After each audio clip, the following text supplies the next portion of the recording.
नमस्कार मित्रांनो. Coding कट्टाच्या AI series मध्ये मी सुनील निकम तुमचं मनापासून स्वागत करतो. मित्रांनो, मी स्वतः एक शिक्षक आहे आणि मी गेल्या 35-36 वर्षापासून विद्यार्थ्यांना टेक्नॉलॉजीचं शिक्षण मी देत असतो. मी कॉम्प्युटर टेक्नॉलॉजीज, इलेक्ट्रॉनिक्स, त्याचबरोबर आयओटी, आता सध्या एआय आलंय, एआय, अशा नवीन नवीन गोष्टी, नवीन नवीन विषय टेक्नॉलॉजी मधले मी स्वतः शिकवत असतो. एक टीचर म्हणून जेव्हा आपण आपला रोल प्ले करत असतो त्यावेळेला आपल्या साईडने आपल्याला अनुभव येत असतात वेगवेगळ्या प्रकारचे. अनेक प्रकारचे विद्यार्थी आपण अनुभवत असतो आणि आपल्या स्वतःमध्ये आपण बदल करत असतो की विद्यार्थ्यांना कशा पद्धतीने आपण समजवू शकतो किंवा कशा पद्धतीने शिकवलं तर ते विद्यार्थ्यांना आवडू शकेल किंवा त्यांना ते समजेल, असा आपला प्रयत्न असतो. मग याच्यासाठी एक गोष्ट आपल्याला करावी लागते की काळानुसार जे नवीन नवीन तंत्रज्ञान किंवा टेक्नॉलॉजीज येत जातात ते आपण स्वतः आत्मसात करायच्या, आपण शिकायच्या आणि आपल्या शिकवण्याच्या पद्धतीमध्ये त्यांचा समावेश आपण करून घ्यायचा. जर आपण मॉडर्न पद्धतीने विद्यार्थ्यांना शिकवत गेलो तर त्यांना ते लवकर समजतं. दुसरी गोष्ट ती त्यांची पद्धत असते, त्यांना त्या पद्धतीने शिकवलेलं नक्कीच आवडतं आणि मग त्यामुळे ते चांगल्या प्रकारे तो विषय समजून घेऊ शकतात.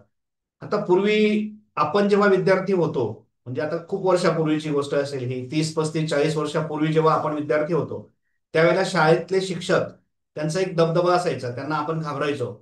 शिक्षक आपल्याला छडीने मारायचे, आपण ती छडी गुपचूप घ्यायचो आणि घरी सांगायचं नाही पुन्हा की सरांनी मला मारलं किंवा शिक्षकांनी मला मारलं म्हणून. जर सांगितलं तर घरी परत डबल मार मिळणार आपल्याला, म्हणून आपण ती गोष्ट सांगायचो नाही. किंवा आपला मित्र म्हणायचा की मी आता घरी सांगून देईल की तुला सरांनी मारलं, तर मग आपण त्याला काहीतरी एखादी आमिष दाखवायचो, त्याला चॉकलेट दे, काहीतरी दे की तू सांगू नको म्हणून. म्हणजे एवढी एक वेगळी पद्धत आपली होती. आपल्याला शिक्षकांना आपण घाबरायचो आणि आदरपूर्वक आपण त्या गोष्टी करायचो. पण काळानुसार हे सगळं चित्र बदलत गेलं. आज आपण जर बघितलं तर शिक्षकांना छडी मारणं हा त्यांच्या दृष्टीने आता गुन्हा झालाय. शिक्षक विद्यार्थ्यांना मारू शकत नाही आणि त्याचबरोबर त्यांना रागवू शकत नाही.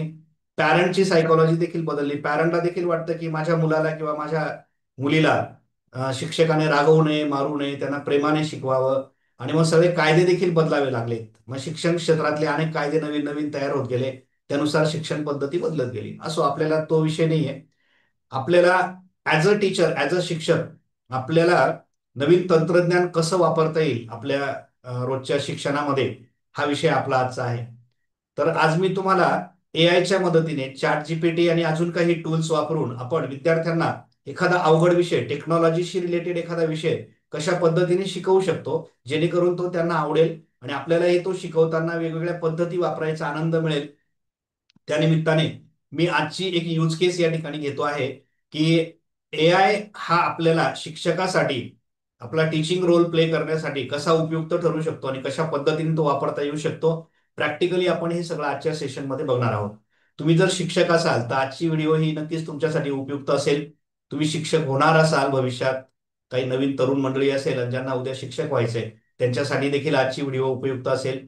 आणि बाकीची जी मंडळी आहे त्यांनाही याचा उपयोग त्यांच्या वेगवेगळ्या पद्धतीने करता येऊ शकतो. तर आता असा नाही की आजची व्हिडिओ ही फक्त शिक्षकांसाठी आहे, आजची व्हिडिओ ही सगळ्यांसाठी आहे. टेक्नॉलॉजीचा अगदी वेगवेगळ्या पद्धतीने कसा उपयोग करता येऊ शकतो हे आजच्या व्हिडिओमध्ये आपण बघणार आहोत.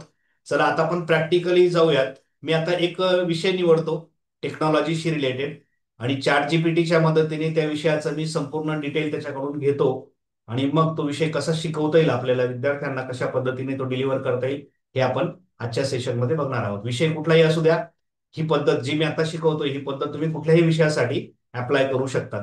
तर चला आता आपण प्रॅक्टिकली हे सगळं कशा पद्धतीने करता येऊ शकतं बघूया. तर आता आपण एआयचा उपयोग आपल्या टीचिंग मध्ये करण्यासाठी एक विषय मी या ठिकाणी घेतो. विषय असा आहे आपला, आपल्या स्कूल्समध्ये किंवा कॉलेजेसमध्ये आपण सायन्स एक्झिबिशन भरवत असतो आणि विद्यार्थी वेगवेगळे सायन्सचे प्रोजेक्ट्स त्या ठिकाणी करतात. याच्यासाठी आपल्याला त्यांना मार्गदर्शन करावं लागतं. सगळ्यात पहिला विषय असतो की त्यांना आपण एखादा चांगला लेटेस्ट विषय त्यांच्या प्रोजेक्टसाठी त्यांना सुचवायचा. ठीक आहे. तो विषय सुचवल्यानंतर मग त्या विषयासाठी लागणारं साहित्य, म्हणजे तो प्रोजेक्ट त्याला करायचा आहे तर त्याला काय साहित्य लागेल, ते कुठे उपलब्ध होईल, ही सगळी जबाबदारी आपली असते. ऍक्च्युअल ते तो प्रोजेक्ट बनवायचा कसा याचं पूर्ण मार्गदर्शन आपण त्यांना करणार. विद्यार्थ्यांना त्या सगळ्या गोष्टी आपण समजून सांगणार. जर तो एखादा इलेक्ट्रॉनिक्सचा प्रोजेक्ट असेल तर मग त्याचं सर्किट कसं असेल, त्याचे कनेक्शन्स कसे असतील, कुठल्या प्रकारचे कंपोनंट्स त्याच्यात वापरायचे, कुठले सेन्सर्स असतील, त्याच्यात समजा कोडिंग करायचं असेल तर मग कोड कसा करायचा, अनेक गोष्टी असतील. म्हणजे सगळ्यात पहिला विषय असतो विषय निवडणे आपल्या प्रोजेक्टसाठी आणि दुसरा त्या विषयाचं detail step by step implementation करणे. आता हे सगळं आपण एआयच्या मदतीने अगदी सहज करू शकतो. तर आपण काय करूयात, सगळ्यात पहिल्यांदा मी चॅट जीपीटी कडे जातो आणि चॅट जीपीटीला सांगतो की मला सायन्स प्रोजेक्टसाठी लेटेस्ट चांगले विषय सुचव. त्याला आपण क्लास ग्रुप सांगायचा. म्हणजे आता समजा तुमचा जो क्लास ग्रुप असेल, विद्यार्थ्यांचा जो वर्ग असेल, तो समजा 6वी पासून 10वी पर्यंत असा असेल. कुठलाही घ्या तुम्ही, एक निवडा. आपण असा विचार करू की 6वी ते 10वी याच्या दरम्यानचे विद्यार्थी आहेत. सायन्स एक्झिबिशन आपल्याला घ्यायचंय आणि त्याच्यासाठी म्हणून आपल्याला काही सायन्सचे प्रोजेक्ट्स करायचे आहेत आणि त्यासाठी विषय सुचव हे पहिल्यांदा आपण चॅट जीपीटीला सांगणार. ओके, आता आपल्याला सगळ्यात पहिली स्टेप जी आहे ती काय करायची आहे. चॅट जीपीटीला मी विचारतो की मला सायन्स एक्झिबिशनसाठी 10 विषय सुचव. ठीक आहे, आपल्याला 10 ग्रुप बनवायचे समजा. मग मी त्याला या ठिकाणी सांगतो की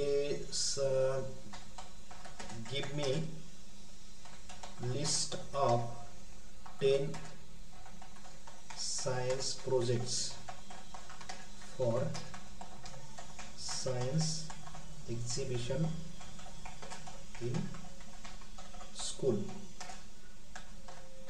Students are from standard 6 to 10. विद्यार्थी 6वी ते 10वीच्या दरम्यान आहेत. मी त्याला म्हणतो give me list of 10 science projects for science exhibition in school. Students are from standard 6 to 10. Okay, subject unique असले पाहिजे. All subjects should be unique. Okay, चला आता मी पहिल्यांदा त्याच्याकडून लिस्ट मागवतोय की मला 10 विषय सुचव. बघा आता चॅट जीपीटी आपल्याला सुंदर 10 विषय सुचवतोय. बघा, त्याने पहिला विषय आपल्याला दिला smart dustbin using ultrasonic sensor. खूप छान प्रोजेक्ट आहे, आयओटी बेस्ड प्रोजेक्ट आहे. दुसरा एक विषय त्याने सुचवला इथे बघा, एअर प्युरिफाईंग प्लांट बॉक्स. तिसरा विषय आहे बघा त्याचा, water from air atmospheric water generator. Lemon battery power station है ना. त्याने पुढचा दिलाय बघा, earthquake alert system. DNA extraction from fruits. Solar powered irrigation system. Colour changing liquid. Okay, त्याच्यानंतर ह्युमन रिॲक्शन टायमर गेम आणि mobile app to report local pollution. 10 विषय त्याने आपल्याला दिले. ठीक आहे, पहिली स्टेप आपण पूर्ण केली की त्याच्याकडून आपण पहिले विषयांची लिस्ट तयार करून घेतली. मग त्याच्यानंतर आता चॅट जीपीटीने आपल्याला हे विषय सुचवले. ठीक आहे, आता ही तुमच्या समोर विषयांची लिस्ट आली. चॅट जीपीटीने अनेक विषय आपल्याला दिले. आता पुढची स्टेप काय, आता ह्या विषयांमधले आता प्रत्येक विषयाचा मी एक विषय घेतो आणि त्याचं डिटेल मी पुढे कॅरी ऑन करतो. तुम्ही सेम प्रोसेस बाकीच्या पुढच्या विषयांसाठी करू शकता. आता यातला हा पहिला विषय आपण घेऊयात आणि ज्याच्याशी रिलेटेड पूर्ण इम्प्लिमेंटेशन कसं करायचं हे मी चॅट जीपीटीला आता विचारतो. बघा, आता सगळ्यात जो पहिला प्रोजेक्ट आहे त्याचं मला स्टेप बाय स्टेप इम्प्लिमेंटेशन सांग. हा, तर मी त्याला सांगतो या ठिकाणी, तुम्ही हवं तर पहिल्या प्रोजेक्टचा जो सब्जेक्ट आहे त्याचं नाव इथे असं कॉपी करून घ्या आणि ह्या प्रोजेक्ट बद्दल मला डिटेल सांगा असं मी सांगतो त्याला. आता मी त्याला सांगतो give step by step details of implementation. Step by step details of implementation of project given in first option. त्याचं नाव मी पुढे पेस्ट करतो. ठीक आहे, मी त्याला सांगितलं की फर्स्ट ऑप्शनचा जो प्रोजेक्ट आहे स्मार्ट डस्टबिनचा त्याचं मला स्टेप बाय स्टेप डिटेल दे. विषय कुठलाही राहू द्या, प्रोसेस सेम वापरायची आपल्याला. बघा, आता त्यांनी स्मार्ट डस्टबिनसाठी पूर्ण कंप्लीट इम्प्लिमेंटेशन प्लॅन त्याने आपल्याला दिला. बघा, प्रोजेक्टचं टायटल दिलं. ओके, त्याच्यानंतर त्याने दिलं मास्टर्स रिक्वायरमेंट, काय काय लागणार आहे, सॉरी मटेरियल्स रिक्वायरमेंट त्याने दिली. एक आर्डिनो किंवा नोड एमसीयू नावाचा बोर्ड लागेल. अल्ट्रासॉनिक सेन्सर लागेल. कोणीही करू शकता याच्यात. या प्रोजेक्टसाठी आपल्याला कुठलंही प्रायर नॉलेजची जास्त गरज नाही आहे. थोडंफार बेसिक आपल्याला फक्त माहिती पाहिजे आणि स्टेप बाय स्टेप हे सगळं तो आपल्याला सांगतोय. बघा, आर्डिनो उनो बोर्ड लागेल किंवा अल्ट्रासॉनिक सेन्सर लागेल, सर्वो मोटर लागेल, ब्रेड बोर्ड लागेल, जम्पर वायर्स लागतील, 9 वोल्टची बॅटरी लागेल, डस्टबिन विथ लीड त्याला लागेल, एक असा छोटा डस्टबिन लागेल, डबल साइडेड टेप लागेल. ठीक आहे, आणि हे एवढं सगळं साहित्य त्याला लागेल. आता पुढे आपण गेलो, सर्किट कनेक्शन्स कसे करायचे तो आपल्याला सांगतो. बघा, अल्ट्रासॉनिक सेन्सर जोडायचा असेल तर तो व्हीसीसी त्याचा 5 नंबरच्या पिनला जोडायचा आर्डिनोच्या. ग्राउंड असेल तर तो ग्राउंड पिनला जोडायचा. ट्रिगर जो आहे तो 9 नंबरच्या पिनला जोडायचा. इको असेल तर तो 10 नंबरच्या पिनला जोडायचा. सर्वो मोटर जी असेल की तुम्ही त्याचा व्हीसीसी जो आहे तो आर्डिनो बोर्डच्या 5 व्होल्टला जोडायचा. आता हे सगळं जे आहे ना समजतं आपोआप. तुम्ही आर्डिनो बोर्ड समोर घेतला ना तुम्हाला लगेच लक्षात येईल. ग्राउंड पिन जी आहे ती ग्राउंडला जोडायची, सिग्नल जो आहे तो डिजिटल पिन 3 ला जोडायचा. ठीक आहे. मग आर्डिनो बोर्डला तुम्ही पॉवर द्यायची 9 व्होल्ट बॅटरीची. आता हा कोड आहे आर्डिनो बोर्डमध्ये, हा कोड जो आहे तो अपलोड करायचा. ठीक आहे. मग त्याच्यानंतर असेंब्ली इन्स्ट्रक्शन दिली त्याने कशा पद्धतीने हे सगळं जोडायचं आहे. त्याच्यानंतर प्रेझेंटेशन टिप्स, हे तुम्ही कसं दाखवायचंय, प्रेझेंट कसं करायचंय. त्याच्यानंतर कन्सेप्ट स्टुडंट्स विल लर्न, याच्यातून स्टुडंटने काय काय कन्सेप्ट शिकला, तो सेन्सर बद्दलचं बेसिक शिकला, ॲक्च्युएटर्स बद्दल शिकला, ऑटोमेशन आर्डिनो वापरून कसं करायचं हे तो शिकला. आणि मग तो पुढे म्हणतो बघा, would you like a printable PDF version of writing diagram for this project. Wiring डायग्रामची तुम्हाला एक PDF बनवून देऊ का. मी त्याला म्हणतो यस देऊन टाक. मी त्याला एक वायरिंग डायग्रामची PDF द्यायला सांगितली. यस म्हटलं. आता तो एक PDF जनरेट करून देईल आपल्याला. त्याच्यामध्ये त्या प्रोजेक्टची जी डायग्राम आहे, सर्किट डायग्राम, ती तो देतोय असं आपल्याला म्हटलं. ठीक आहे. बघू आता त्याची एक PDF तयार होईल आणि त्या PDF मध्ये त्याचा पूर्ण सर्किट डायग्राम तो आपल्याला देतो. नाही जरी दिलं तरी आपल्याला त्याने पिन सांगितलंय कोणत्या पिनला काय जोडायचं आहे आणि ते सगळं डिटेल जे आहे ते आपण त्या पद्धतीने कनेक्शन्स आरामशीर करू शकतो. सहज जमेल इतकं सोपं त्याने सांगितलंय. आता त्याने PDF फाईल बनवून दिली बघा आपल्याला. ही PDF फाईल तुम्ही सेपरेट या ठिकाणी डाउनलोड करून घेऊ शकता. ही बघा आता मी डाउनलोड केली आणि ही PDF फाईल जी आहे याच्यामध्ये आपण या PDF फाईलला ओपन करून बघूयात. मी त्याला गुगल क्रोम मध्ये उघडतो आणि याच्यात त्याने आपल्याला पूर्ण सर्किट सगळं दिलंय बघा. पूर्ण प्रोजेक्टचं डिटेल दिलंय आपल्यासाठी. रेडी आहे आता ही फाईल. त्याने प्रोजेक्टचं ऑब्जेक्टिव्ह दिलंय, मटेरियल रिक्वायर्ड दिलंय, आर्डिनो उनो बोर्ड वगैरे, ते जे सगळं समोर जे दिसत होतं ते सगळं त्याच्यामध्ये दिसतं. युजिंग कोड सुद्धा त्याच्यात दिलेला आहे. 3 पेजेसची ही पूर्ण PDF फाईल आपल्याकडे आता रेडी झालेली आहे. ठीक आहे. अशाच पद्धतीने बाकीच्या प्रोजेक्टची तो आपल्याला या ठिकाणी देणार आहे. आता ही PDF फाईल जी आपल्याकडे डाउनलोड झालेली आहे ती आपण इथे डाउनलोड्स फोल्डरमध्ये सध्या ती आहे आणि ही PDF फाईल आता पुढे आपण कॅरी ऑन करणार आहोत. ओके. आता तुमच्याजवळ एक गोष्ट रेडी झाली, प्रोजेक्टचं डिटेल त्याने दिलंय. अजून तुम्हाला काही डाऊट्स असतील तर तुम्ही ते विचारून घेऊ शकता. पण जवळपास माझ्या मते सगळ्या गोष्टी क्लिअर आहेत त्याच्यामध्ये. म्हणजे पहिला प्रोजेक्ट बनवण्यासाठी काय काय लागणार आहे ते त्याने सांगितलं.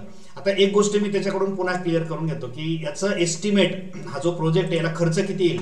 कारण विद्यार्थी हा प्रश्न विचारतील की याला किती खर्च येईल. मग मी त्याला सांगतो की याचं कॉस्ट एस्टिमेशन मला दे. मी त्याला सांगतो इथे give me details about cost and total estimated cost of project. Give me detail about cost of each component म्हणतो मी. Cost of each components and total estimated cost for total estimated cost of project. Okay.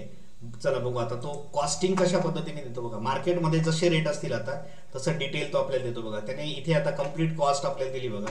त्याने इथे सांगितलं की Arduino board जो आहे तो 300 रुपयाचा आहे, अल्ट्रासॉनिक सेन्सर 60 रुपयाचा आहे, सर्वो मोटर आपली 100 रुपयाची आहे. टोटल एस्टिमेटेड कॉस्ट त्याने दिली 720 रुपयामध्ये तुमचा हा प्रोजेक्ट जो आहे तो तयार होऊ शकतो. आता मी त्याला असं सांगतो ती जी PDF आहे त्याच्यात हे कॉस्ट पण ऍड करून दे.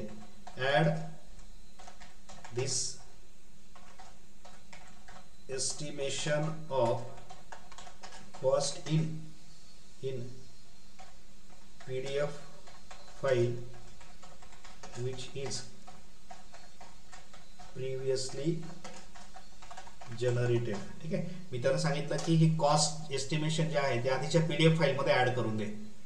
आणि मग आता PDF फाईल मध्ये तुमच्या सगळ्या गोष्टी येऊन जातील, कॉस्ट पण येऊन जाईल. म्हणजे विद्यार्थ्यांना नंतर जेव्हा काही शंका विचारायच्या असतील तर ते आपल्या बॉटला ते विचारू शकतात. आता तो असं म्हणतोय की तुमचं अनालिसिसचं एक लिमिट आहे. ChatGPT आपण फ्री व्हर्जन वापरतोय. तुम्हाला जर जास्त काही हवं असेल तर तुम्ही गेट प्लस करू शकता. ठीक आहे. आपण सोडून देऊ हा विषय. आता हे जे कॉस्टिंगचं इथे कंटेंट त्याने दिलेलं आहे याची आपण सेपरेट PDF आपण स्वतः तयार करून घेऊ शकतो. आता मी काय करतो बघा, हे जे डिटेल आहे कॉस्टिंगचं हे इथून कॉपी करून घेतो. हे बघा इथून हे कॉपी करू आपण आणि याला मी सेपरेट वर्ड फाईलमध्ये ठेवतो. मी इथे मायक्रोसॉफ्ट वर्ड सुरू करतो. हे वर्ड फाईल घेऊ आपण आणि हे जे एस्टिमेशन आहे ते त्या वर्ड फाईलमध्ये मी इथे पेस्ट करून घेतो. ते मी त्याला पेस्ट करून टाकतो. बघा बघा ते सगळं डिटेल मी इथे पेस्ट करून घेतलं. ते पूर्ण कॉस्ट एस्टिमेशन इथे मी ऍड करून दिलं. ठीक आहे, आधीचं जे डिटेल आहे ते देखील आपण याच्यावरती ऍड करून घेऊ, म्हणजे एकाच पीडीएफ मध्ये सगळं डिटेल आपलं येऊन जाईल. ठीक आहे, म्हणजे तुम्हाला चॅटबॉटला हे सगळं डिटेल देणं पॉसिबल होऊन जाईल. आता मी याच्या आधीचं जे कंटेंट आहे हे देखील कॉपी करून घेतो. हे बघा, हे सगळं इथून वरचं हे कंटेंट सगळं मी कॉपी करतो. ठीक आहे, हे सगळं वरती त्याची असेंब्ली वगैरे हे सगळं प्रोजेक्टचं डिटेल मी इथून कॉपी करून घेतलं आणि ते देखील मी वर्ड फाईलमध्ये वरती इथे पेस्ट करून घेतो. ठीक आहे, आता माझ्याकडे बघा पूर्ण प्रोजेक्टचं कोडिंगसह सगळं डिटेल येऊन गेलेलं आहे. Step by step guide for coding हे पूर्ण येऊन गेलं आणि याची मी एक पीडीएफ बनवून घेतो आता, आणि ही पीडीएफ जी आहे मी माझ्या चॅटबॉटला प्रोव्हाइड करेल. ठीक आहे, आता ही एक लाईन जी आहे ती थोडी वरती ऍडजस्ट करून घेऊ आपण.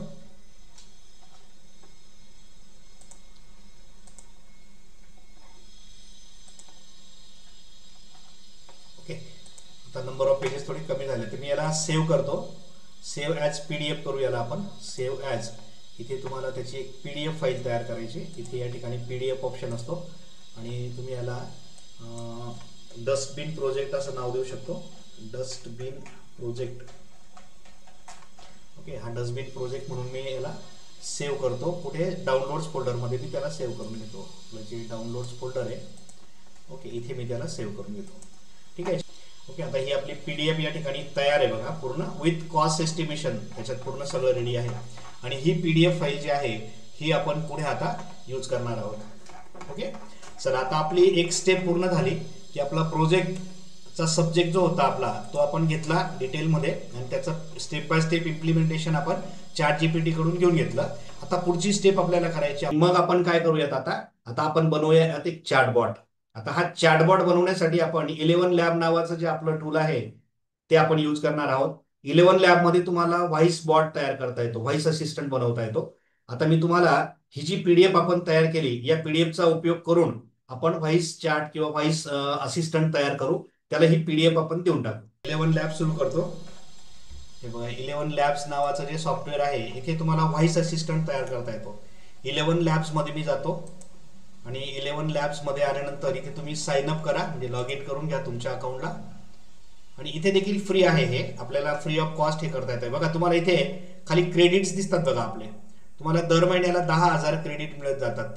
10,000 सफिशियंट असतं आपल्याला. आता माझे पूर्ण 10,000 एमटी म्हणजे वापरलेले नाही आहेत मी, हे मी आता हळूहळू वापरू शकतो. ठीक आहे, तर तुम्हाला दर महिन्याला 10,000 क्रेडिट मिळतात, त्याच्यात तुम्ही बऱ्याच गोष्टी करू शकतात. मग आता इथे आपल्याला काय बनवायचं आहे? एक चॅटबॉट, व्हॉइस बॉट बनवायचा आहे. कन्व्हर्सेशनल AI आपल्याला तयार करायचा आहे. मग याला तुम्ही क्लिक करा. इथे आल्यानंतर याच्यात तुम्हाला एक न्यू बॉट क्रिएट करायचा आहे. इथे तुम्ही न्यू एजंटवर क्लिक करा. न्यू एजंटला क्लिक केल्यानंतर इथे तुम्ही काय बनवणार? ब्लँक एजंट बनवणार, पर्सनल असिस्टंट बनवणार, बिझनेस एजंट बनवणार. ठीक आहे, याच्यातला तुमचा जो काही पाहिजे असेल तो तुम्ही या ठिकाणी तयार करू शकता. मी इथे आता एक पर्सनल असिस्टंट तयार करतोय. ठीक आहे, पर्सनल असिस्टंट आपल्याला या ठिकाणी क्रिएट करायचा आहे. कशासाठी आहे तो? लर्निंग कॅम्पेन साठी आपण बनवतो आहोत. ठीक आहे, एंटर द नेम. आता मी याला नाव देतो my project guide. My project guide नावाचा हा आपला बॉट असेल. त्याचा मेन गोल असेल explain various science projects with practical implementations. हे त्याचं डिस्क्रिप्शन. क्रिएट एजंटवर तुम्ही क्लिक करा. आता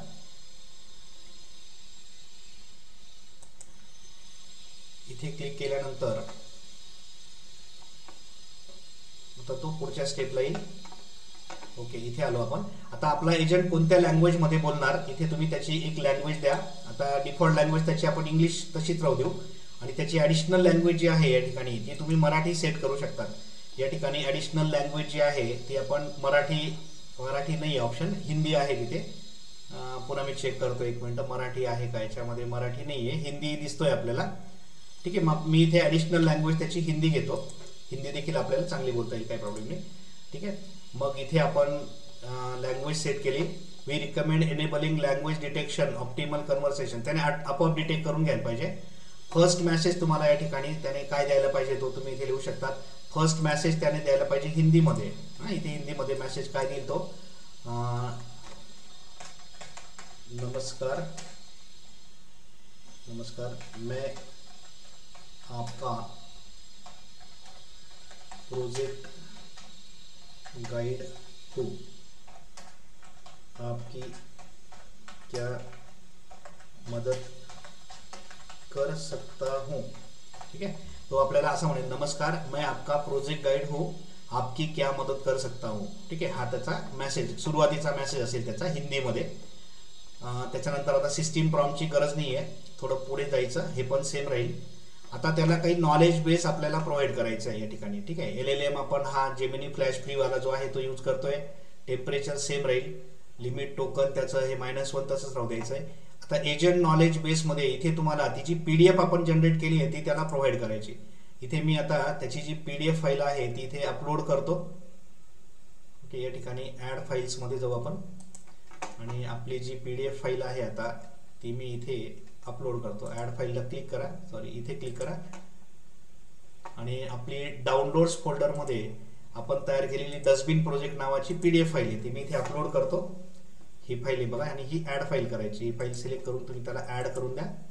ॲड फाईल ती आपल्या याच्यामध्ये नॉलेज बेसमध्ये ॲड होऊन जाईल. ही इथे ॲड झाली आणि आता याच्यानंतर काय करायचं, आता याला बाकी सगळं सेम ॲज इट इज राहू द्या. ठीक आहे. आणि आता तुम्ही याला सेव्ह करून घ्या. आता तुम्ही सेव्ह केल्यानंतर तुमचा जो एजंट आहे तो व्यवस्थित काम करतोय का हे तुम्हाला चेक करायचं आहे. आता या ठिकाणी तो काय म्हणतोय बघा, अजून tool have migrated look changing when creating API. Okay, knowledge ते काही मिसिंग आहे काय एकदा आपण चेक करून घेऊ सगळं. ओके, त्याचं नाव आपण दिलंय एजंटचं. ओके, आता पुढे जाऊ आपण. व्हॉइस सिलेक्ट करायचं आहे आपल्याला. आपण सगळ्या स्टेप पूर्ण करू आधी. व्हॉइसमध्ये आता तुम्हाला इथे हिंदीसाठी हा एक व्हॉइस आहे, आपण चेक करू हा व्हॉइस बरोबर आहे का. Gratitude is riches ओके, इथे तुम्ही अजून क्लिक करा आणि तुम्हाला वेगवेगळे व्हॉइस जे आहे ते या ठिकाणी दिसतील बघा. हिंदीसाठी जो चांगला व्हॉइस असेल तो तुम्ही या ठिकाणी शक्यतोवर सिलेक्ट करा. लिस्टमध्ये हिंदी व्हॉइस आहेत बघा इथे. हा एक व्हॉइस आहे हिंदीचा. उस रात जब उसने दरवाजा खोला. आणि हा दुसरा एक आहे. Be sure that your audience. Okay, हा हिंदी नाही आहे. हिंदीमध्ये हा एवढा एक व्हॉइस आपल्याला दिसतोय. ठीक आहे. तर आपण काय करू आता, हिंदीसाठी हा जो व्हॉइस आहे प्रोफेशनल व्हॉइस हा आपण सिलेक्ट करू. तो व्हॉइस इथे ॲड झाला. मल्टी व्हॉइस सपोर्ट तुम्हाला द्यायचा असेल तुम्ही देऊ शकतात. ओके, बाकी सगळं सेम राहील. व्हॉइस वगैरे देऊन झाला. याला पण सेव्ह करा. ओके, आता सेव्ह झालंय, हे व्हॉइस सेव्ह झाला, बाकीच्या सगळ्या गोष्टी सेव्ह झाल्या. आता इथे पुढे अजून काही गोष्टी आहेत बघा. याच्यामध्ये सिक्युरिटी ऑप्शन आहे, काही आवश्यकता नाही आहे. ॲडव्हान्समध्ये काही गरज नाही. विगेटमध्ये तुम्हाला त्याचा हा जो विगेट आहे हा बदलता येऊ शकतो. आणि इथे बघा आता एम्बेडसाठीचा हा कोड आहे बघा या ठिकाणी. या ठिकाणी तुम्हाला एम्बेडसाठी हा कोड दिलेला आहे. जर तुम्हाला हा एजंट तुमच्या एखाद्या ब्लॉगमध्ये किंवा कुठे तुम्हाला वापरायचा असेल तर हा एम्बेडिंग कोड तुम्ही इथून कॉपी करून घेऊ शकतात किंवा इथे याची लिंक जी आहे ती तुम्ही विद्यार्थ्यांना शेअर करू शकतात. पहिले आपण याला टेस्ट करू आता. ठीक आहे. आता मी या सगळ्या गोष्टी जेवढ्या चेंजेस केल्या तेवढं सगळं या ठिकाणी व्हेरीफाय करून सेव्ह करून घ्यायचं. सगळ्यात लास्टला सेव्ह बटन आहे, इथे क्लिक करा आणि फायनली आता सेव्ह केल्यानंतर मग टेस्ट AI एजंटला क्लिक करा. आता आपला जो एजंट आहे तो या ठिकाणी वर्क करेल. याला क्लिक करा. आता अलाउ करायचा mic.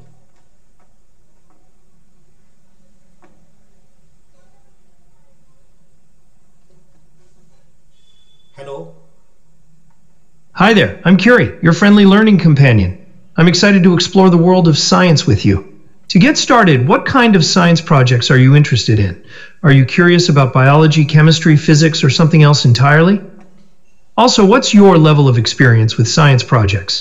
This will help me suggest the perfect projects for you. क्या आप हिंदी बोल सकते हैं?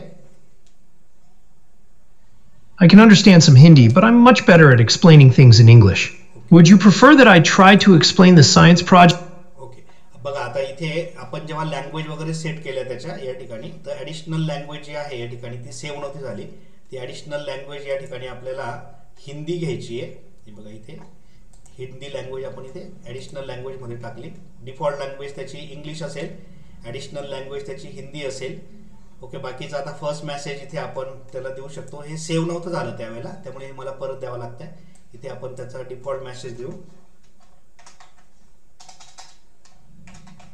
नमस्ते, मैं आपका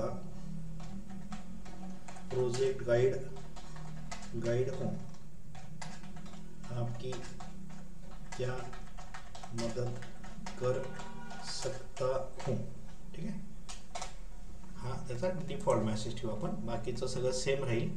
नॉलेज बेसमध्ये आपण ती PDF फाईल जी आहे ती पुन्हा एकदा चेक करून घेऊ. नॉलेज बेसमध्ये इथे ॲड डॉक्युमेंटला जा आणि याच्या डस्टबिनची ही जी फाईल आहे ती आपण इथे सिलेक्ट करून घेऊ. ठीक आहे. आणि मग इथे आता आपल्याला याला सेव्ह करायचं आहे. आता हा सेव्ह होतोय बघा. ठीक आहे. झालं. आता टेस्ट करूया त्याला. Test AI agent.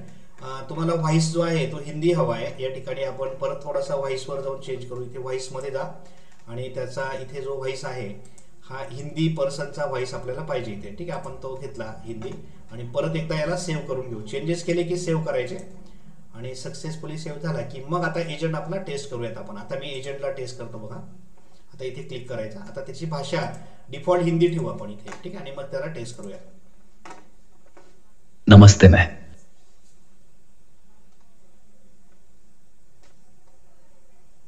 Here's a voice that's clear and under. Sorry. Hello. Namaste. How can I help? Hello. Hello. क्या आप सुन रहे हो?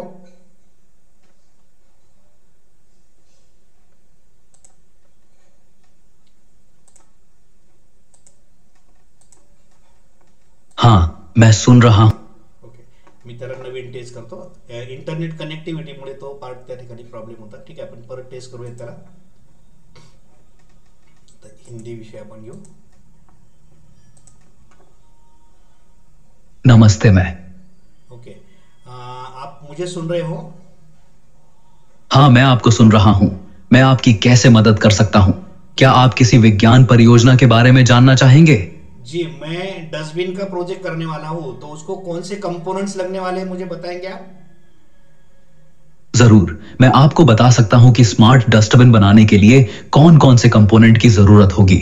इसके लिए आपको एक आर्डुइनो ऊनो या नोड MCU, एक अल्ट्रासोनिक सेंसर, एक सर्वो मोटर, एक ब्रेडबोर्ड, कुछ जंपर वायर, एक 9 वोल्ट की बैटरी या USB केबल और एक ढक्कन वाला डस्टबिन चाहिए होगा. क्या आप चाहते हैं कि मैं आपको हर कंपोनेंट की अनुमानित कीमत भी बताऊं? जी बताइए. जरूर, मैं आपको हर कंपोनेंट की अनुमानित कीमत भी बता सकता हूं. आर्डुइनो ऊनो की कीमत लगभग 250 से 400 भारतीय रुपए तक हो सकती है. अल्ट्रासोनिक सेंसर की कीमत लगभग 50 से 80 रुपए तक हो सकती है. सर्वो मोटर की कीमत लगभग 90 से 120 रुपए तक हो सकती है. ब्रेडबोर्ड की कीमत लगभग 50 से 70 रुपए तक हो सकती है. जंपर वायर की कीमत लगभग 30 से 50 रुपए तक हो सकती है. 9 वोल्ट की बैटरी की कीमत लगभग 30 से 50 रुपए तक हो सकती है और डस्टबिन की कीमत लगभग 80 से 150 रुपए तक हो सकती है. तो कुल मिलाकर इस प्रोजेक्ट की लागत लगभग 720 रुपए होगी. क्या आप चाहते हैं कि मैं आपको इस प्रोजेक्ट के लिए एक कम लागत वाला सुझाव भी दूं? जी बताइए. जरूर, कम लागत में इस प्रोजेक्ट को करने के लिए आप पुराने किट से कंपोनेंट का पुनः उपयोग कर सकते हैं या थोक में कंपोनेंट खरीद सकते हैं. इसके अलावा आप स्थानीय दुकानों से कंपोनेंट खरीद कर भी लागत कम कर सकते हैं. क्या आप चाहते हैं कि मैं आपको इस प्रोजेक्ट के लिए एक प्रिंट करने योग्य लागत शीट भी दूं? मुझे ये बताइए, अगर मैं पुराने इसमें से लाऊं तो कितनी कॉस्ट कम हो सकती है? माफ करना, मुझे आपका सवाल ठीक से समझ नहीं आया. क्या आप कृपया इसे फिर से दोहरा सकते हैं?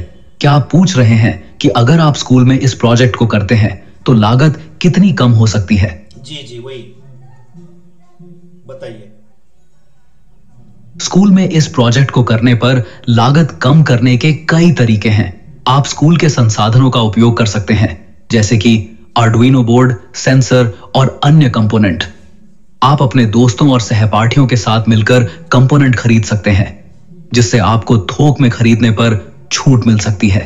आप पुराने या बेकार हो चुके कंपोनेंट का पुनः उपयोग कर सकते हैं. इसके अलावा आप स्कूल के विज्ञान मेले या प्रदर्शनी में भाग लेकर इस प्रोजेक्ट के लिए धन जुटा सकते हैं. क्या आप चाहते हैं कि मैं आपको लागत कम करने के लिए कुछ और सुझाव दूं? जी नहीं धन्यवाद, आपने बहुत बढ़िया सुझाव दिया मुझे. धन्यवाद, मैं आपसे फिर से मिलूंगा. धन्यवाद. आणि मग पुढे काय करायचं आपल्याला, तो जो आता व्हॉइस असिस्टंट आपला तयार होईल तो आपण विद्यार्थ्यांमध्ये शेअर करू. ओके, बघा आता हा जो एजंट आहे आपला तयार झालाय. आता याच्यात इथून लिंक कॉपी करा आणि ही कॉपी केलेली लिंक तुम्ही आता विद्यार्थ्यांना शेअर करा. आता ही लिंक आहे बघा, विद्यार्थी काय करतील, या लिंकवर जातील. तुम्ही त्यांना व्हॉट्सअपवर वगैरे ही लिंक पाठवून द्या. विद्यार्थी त्यांच्या व्हॉट्सअपवर या लिंकला क्लिक करतील आणि आपला एजंट त्यांना त्यांच्या मोबाईलवर दिसेल. ते मोबाईलवरून त्या एजंट बरोबर बोलू शकतात. हे बघा, ऍग्री करायचा. नमस्ते, मैं आपका प्रोजेक्ट गाइड हूँ, आपकी क्या मदद कर सकता हूँ? कौन सा प्रोजेक्ट बनाने के लिए आप हेल्प करेंगे? I can help you with the smart dustbin using ultrasonic sensor project. It's a fun project where you can build a dustbin that automatically opens its lid when you approach it. Does that sound interesting to you, or would you like to explore other project options? Can you talk in Hindi? हाँ, मैं हिंदी में बात कर सकती हूँ.